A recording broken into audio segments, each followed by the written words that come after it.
Praise the lord. దేవుని నామానికి మహిమ కలుగును గాక. Revival soul for Jesus.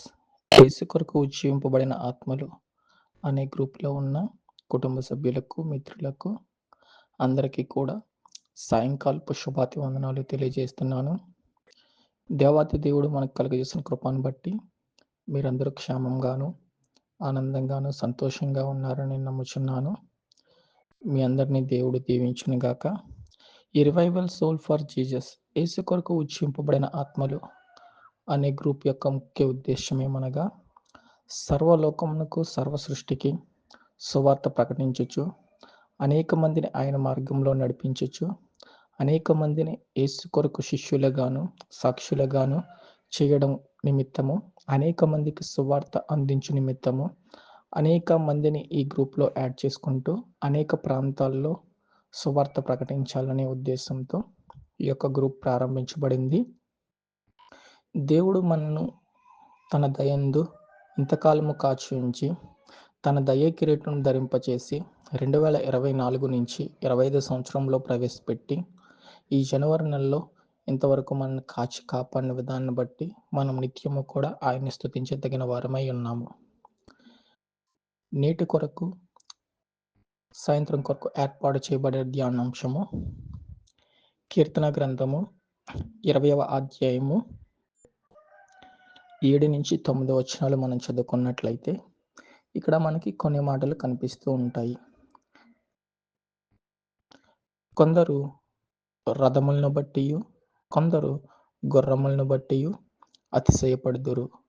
మనమైతే మన దేవుడైన యెహోవా నామమును బట్టి అతిశయపడతాము. మళ్ళీ చదువుతున్నాను. కీర్తనల గ్రంథము 20వ అధ్యాయము 7వ వచనం. కొందరు రథములను బట్టి, కొందరు గుర్రములను బట్టి అతిశయపడుదురు. మనమైతే మన దేవుడైన యెహోవా నామమును బట్టి అతిశయపడదుము. ఈరోజు నేను చెప్పబోయే అంశం ఏమనగా అతిశయపడుట.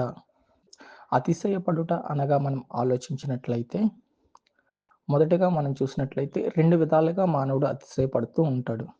ఒకటి, తాను చేసిన కార్యాలను బట్టి, తాను చేసిన క్రియలను బట్టి, తాను పొందిన ప్రయోజనాలను బట్టి, తాను మాత్రమే చేయగలను అనే విషయాలను బట్టి అనేక సందర్భాల్లో అతిశయపడుతూ ఉంటాడు.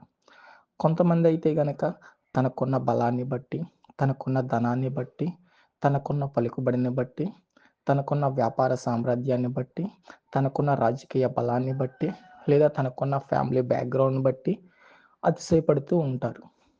ఇంకొందరు ఏం చేస్తారంటే కనుక క్షయమైన వాటిని, ఇప్పటి వరకు మనందరము నేను చెప్తూ వచ్చాను, ధనము, బలము, బుద్ధి, జ్ఞానము ఇవన్నీ కూడా క్షయమైన వాటి గురించి వీరందరూ కూడా అతిశయపడుతూ ఉంటారు. మనం చూసినట్లయితే అతిశయపడుట అనగా గర్వపడుట అని అర్థము. ఈ గర్వం ఎప్పుడైతే మానవుడిలో ప్రారంభించబడుతుందో, గర్వం ఏం చేస్తుందంటే కనుక నాశనానికి నడిపిస్తుందని చెప్పేసి పరిశుద్ధ లేఖనంలో స్పష్టంగా తెలియజేయబడుచున్నాయి.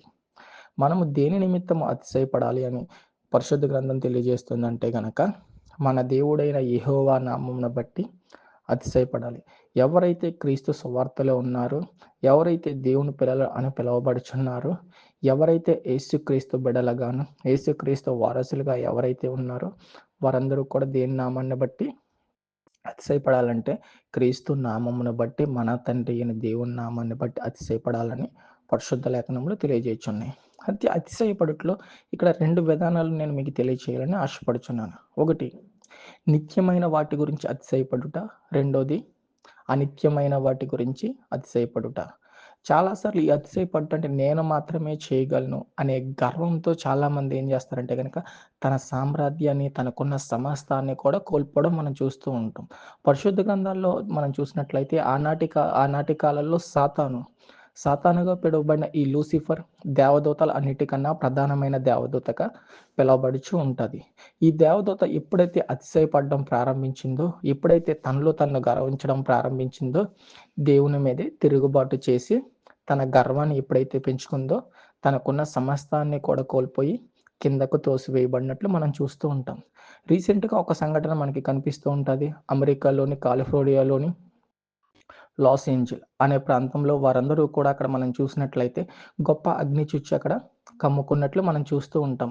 వరల్డ్ రిచెస్ట్ కంట్రీల్లో ఒకటైన కంట్రీ అమెరికా. అందులోనే రిచెస్ట్ స్టేట్ అయినటువంటి కాలిఫోర్నియాలోనే ఒక ప్రదేశమైనటువంటి లాస్ ఏంజిల్‌లో మనం చూసినట్లయితే కారు చిచ్చంటికని సుమారుగా 40,00,000 ఆస్తి నష్టం జరిగినట్లు మనం చూస్తూ ఉంటాం.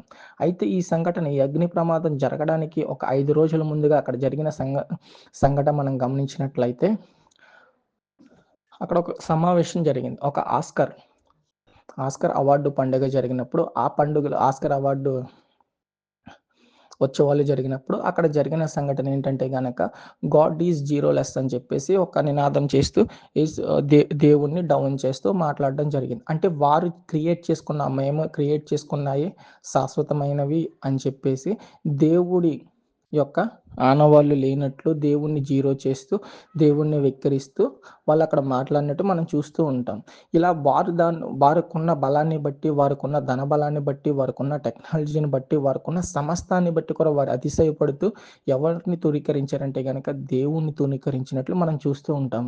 అయితే ఈ సందర్భంలో అక్కడ జరిగిన విషయం మనం గమనించినట్లయితే దేవుడు ఉగ్రత అక్కడ దిగి రావడానికి ముందుగానే దేవుడు ఒక ప్రవక్తను పంపి సువార్త ప్రకటిస్తూ మీరు త్వరలో అగ్నిగంధకాలకు లోనైపోచున్నారు అని చెప్పి ఒక ప్రవక్త ద్వారా తెలియజేయబడినప్పటికీ కూడా వారు ఆ గర్తింపుకు లోబడలేనట్లుగా మనం చూస్తూ ఉంటాం.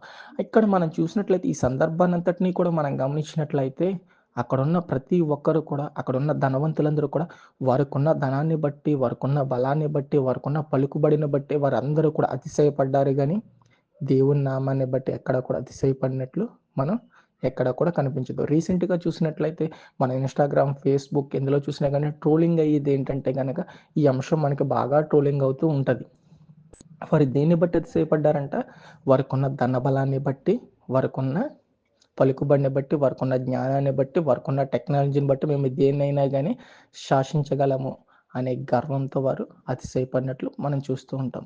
అయితే ఇక్కడ పరిశుద్ధ లేఖనంలో ఏమైనా తెలియజేస్తున్నాయంటే గనక ఎవరైతే దేవుని నామమందు అతిశయపడతారో వారందరూ కూడా ఎలా ఉంటారని ఇక్కడ తెలియజేస్తుందంటే గనక ఇక్కడ మనం చూస్తాం. కీర్తనల గ్రంథము 8వ అధ్యాయంలో ఒక మాట మనకు కనిపిస్తూ ఉంటది. వారు కృంగి నేల మీద పడి ఉన్నారు, మనము లేచి చక్కగా నడుచుచున్నాము.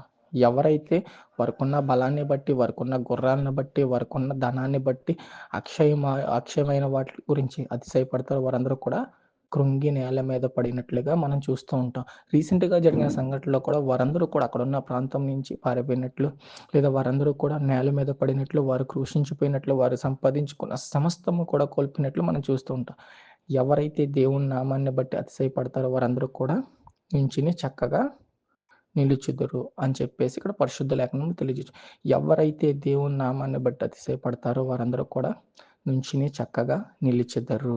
యేసుక్రీస్తు ప్రభువారు సర్వలోకానికి, సర్వ సృష్టికి కారణభూతుడు అయిన యేసుక్రీస్తు ప్రభువారు, సర్వ ఆశీర్వాదాలకు కారణభూతుడైన యేసుక్రీస్తు ప్రభువారు సృష్టి అంతయు కూడా ఆయన ఆధీనంలో ఉంది. ఎప్పుడైతే సర్వ సృష్టిని సకల యుగములకు రాజు అయిన యేసుక్రీస్తు ప్రభువారి యందు నువ్వు అతిశయపడతావో నువ్వేమవుతావు అంటే కనుక నిత్యము కూడా ఆశీర్వాదానికి వారసుడు అవుతావు. నీ ఎప్పుడు కూడా క్రూలిపోవు, నీ ఎప్పుడు కూడా నిలబడి ఉండదు అని చెప్పేసి పరిశుద్ధ లేఖనంలో తెలియజేస్తున్నాయి. మరి నీవు నేను కూడా దేన్ని బట్టి అతిశయపడుచున్నాం? సర్వలోకానికి రాజు అయిన దేవుని నామాన్ని బట్టి అతిశయపడుతున్నామా?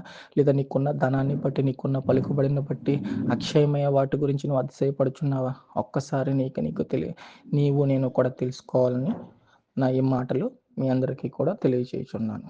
ఎప్పుడైతే మనం దేవుని నామాన్ని బట్టి అతిశయపడతామో మనందరము కూడా చక్కగా మంచి మార్గంలో నడుచుకోవడానికి అవకాశం ఉంటుందని మీ అందరికీ తెలియజేస్తూ నా ఈ కొద్ది మాటలు ముగిస్తున్నాను. దేవుడి వాక్యం దీవించును గాక. ఒక చిన్న ప్రార్థన చేసుకుందాం. సర్వోన్నతుడైన దేవ, కృప కలిగిన తండ్రి, నీ పరిశుద్ధమైన నామమునకు వెల్లడైన స్తోత్రాలు చెల్లించుచున్నాం. గడిచిన దినములని నీ సజీవమైన రెక్కల చాటున మమ్మల్ని కాచి భద్రపరిచి సజీవ లెక్కలు లెక్కించి నీ కృపను బట్టి మరొక దినంలో ఈ సాయంకాల సమయంలో నీ వాక్యము ధ్యానించుకోవడానికి నీవు కలుగజేసిన కృపను బట్టి నీకే స్తోత్రాలు చెల్లించుచున్నాం దేవా. అతిశయపడుట అనే అంశం ద్వారా మాతో మాట్లాడిన విధానాన్ని బట్టి నీకే స్తోత్రాలు ప్రభా. కొందరైతే గుర్రములను బట్టి, రథములను బట్టి, తనకున్న బలమును బట్టి అతిశయపడుదురు. దేవుని పిల్లలుగా ఉన్న మేమందరం కూడా నీ నామమును బట్టి అతిశయపడేలాగా మా అందరినీ ఉంచమని మా ప్రభువును రక్షకుడు యేసుక్రీస్తు ప్రభు వారి యొక్క నామంలో మిక్కిలి వినయపూర్వకంగా బ్రతిమలాడుకుంటున్నాం తండ్రి. ఆమేన్.